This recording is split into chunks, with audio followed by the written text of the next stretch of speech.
इस वीडियो में एडवोकेट मुकुंद महाजन सरल भाषा में बताएंगे, जब कोई हिंदू महिला अपनी खुद की कमाई से संपत्ति अर्जित करती है, वर्षों तक स्वतंत्र रूप से रहती है और बिना वसीयत बनाए मृत्यु को प्राप्त होती है, तो उसकी संपत्ति का क्या होता है।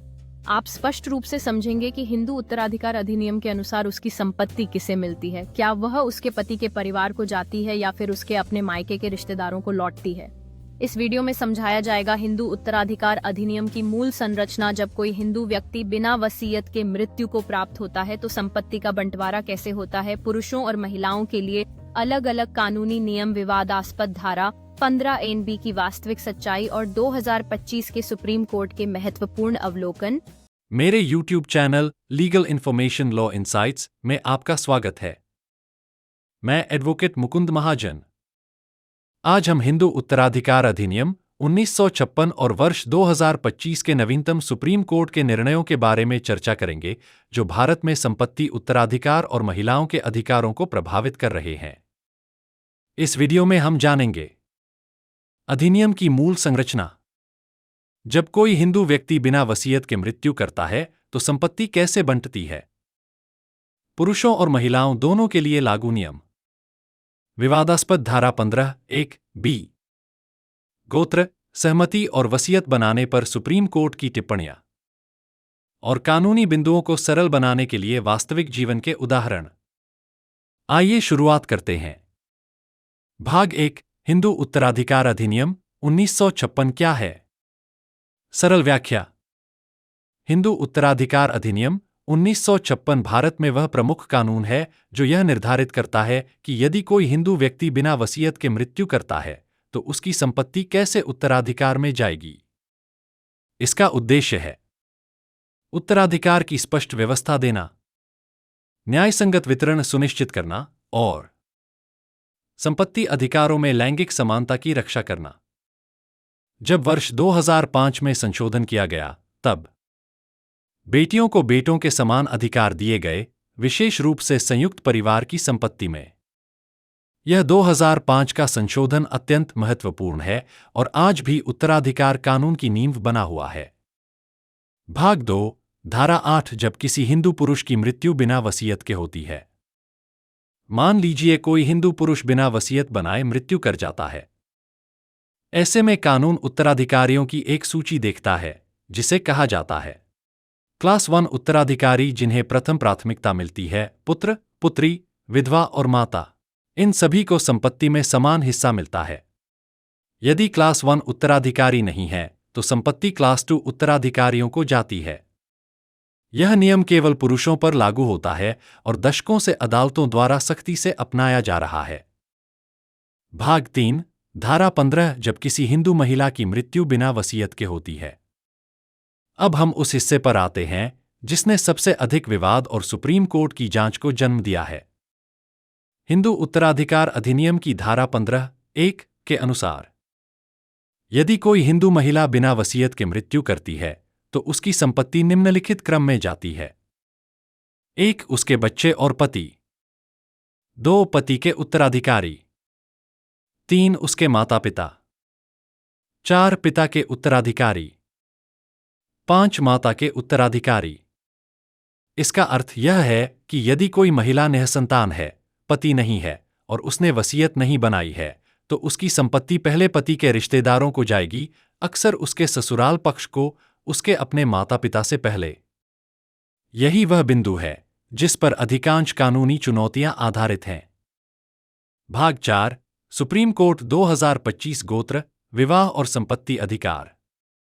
सितंबर 2025 में जब सुप्रीम कोर्ट धारा 15(1)(b) को चुनौती देने वाली याचिकाओं पर सुनवाई कर रहा था, तब विवाह, गोत्र और उत्तराधिकार को लेकर कुछ महत्वपूर्ण टिप्पणियां की गईं। न्यायमूर्ति BV नागरत्ना सहित पीठ ने कहा कि हिंदू कानून के अंतर्गत विवाह के बाद महिला का गोत्र बदलता है और वह कई पारंपरिक उद्देश्यों के लिए पति के परिवार का हिस्सा मानी जाती है। हालांकि यह टिप्पणी विवादास्पद है क्योंकि कई विधि विशेषज्ञों का कहना है कि परंपरा लैंगिक तटस्थ वैधानिक अधिकारों पर हावी नहीं हो सकती। न्यायालय ने कन्यादान की अवधारणा का भी उल्लेख किया और इसे पारंपरिक प्रथाओं से जोड़ते हुए कहा कि विवाह पति और उसके परिवार के प्रति दायित्व उत्पन्न करता है। सुनवाई के दौरान न्यायालय ने यह भी कहा कि वह सामाजिक संरचनाओं को नीचा दिखाना नहीं चाहता और हिंदू उत्तराधिकार नियमों को दीर्घकालीन परंपराओं से प्रभावित बताया। सबसे महत्वपूर्ण बात यह कही गई कि यदि कोई महिला नहीं चाहती कि उसकी संपत्ति इस प्रकार जाए तो उसे वसीयत बनानी चाहिए। भाग 5 सुप्रीम कोर्ट 2025 वसीयत बनाइए, विवाद से बचिए। नवंबर 2025 में सुप्रीम कोर्ट ने सभी हिंदू महिलाओं से, विशेषकर स्वअर्जित संपत्ति के मामलों में, वैध वसीयत बनाने का सशक्त आग्रह किया। न्यायमूर्ति बी.वी. नागरत्ना और न्यायमूर्ति आर. महादेवन की पीठ ने कहा कि अदालतों में बार बार विवाद इसलिए आ रहे हैं क्योंकि महिलाओं की स्वअर्जित संपत्ति वसीयत न होने पर पहले पति के उत्तराधिकारियों को चली जाती है। अतः न्यायालय ने सभी आयु वर्ग की हिंदू महिलाओं से अपील की कि वे मुकदमेबाजी से बचें, अपने माता पिता और भाई बहनों की सुरक्षा करें, संपत्ति को अपनी इच्छा के अनुसार वितरित करें। यह 2025 के अंत में सुप्रीम कोर्ट की एक अत्यंत महत्वपूर्ण सलाह है। भाग 6 अमान्य वसीयत पर सुप्रीम कोर्ट का निर्णय, दिसंबर 2025। 4 दिसंबर 2025 को आए एक अन्य महत्वपूर्ण निर्णय में सुप्रीम कोर्ट ने एक वसीयत को इस आधार पर खारिज कर दिया कि उसका एकमात्र गवाह यह स्वीकार कर बैठा कि उसे वसीयत के बारे में कुछ भी ज्ञात नहीं था।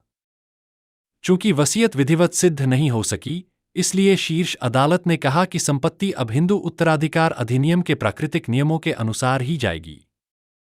यह निर्णय स्पष्ट करता है कि वसीयत को सिद्ध करने में कानून अत्यंत सख्त है। वसीयत असफल होने पर संपत्ति वैधानिक नियमों से ही जाएगी। केवल वसीयत का होना पर्याप्त नहीं, उसका विधिवत निष्पादन और प्रमाण आवश्यक है। भाग 7 दैनिक जीवन के लिए व्यावहारिक उदाहरण। उदाहरण 1। एक हिंदू महिला अपनी कमाई से एक मकान खरीदती है। वह निःसंतान, बिना पति और बिना वसीयत के मृत्यु कर जाती है। धारा 15 के अनुसार वह मकान उसके पति के उत्तराधिकारियों को जा सकता है, उसके माता पिता से पहले। उदाहरण 2। एक पंजीकृत वसीयत मौजूद है, लेकिन गवाह शत्रुतापूर्ण हो जाता है और कहता है कि उसे वसीयत के बारे में कुछ भी नहीं पता। वसीयत अमान्य मानी जाएगी और संपत्ति अधिनियम के अनुसार जाएगी। मुख्य कानूनी निष्कर्ष सार। बेटियों को कानून के तहत बेटों के समान उत्तराधिकार अधिकार प्राप्त हैं। धारा 15(1)(b) आज भी विवादास्पद है और सुप्रीम कोर्ट में विचाराधीन रही है। सुप्रीम कोर्ट ने वसीयत बनाने के महत्व पर विशेष जोर दिया है। गोत्र और कन्यादान जैसी परंपराओं पर चर्चा हुई है, पर उन्हें कानूनी रूप से निरस्त नहीं किया गया। वैध वसीयत का सही ढंग से निष्पादन और प्रमाण आवश्यक है, अन्यथा वह असफल हो जाएगी। समापन। इस वीडियो को देखने के लिए धन्यवाद। यदि आपको यह जानकारी उपयोगी लगी हो तो कृपया लाइक करें, सब्सक्राइब करें और कमेंट में अपनी राय साझा करें।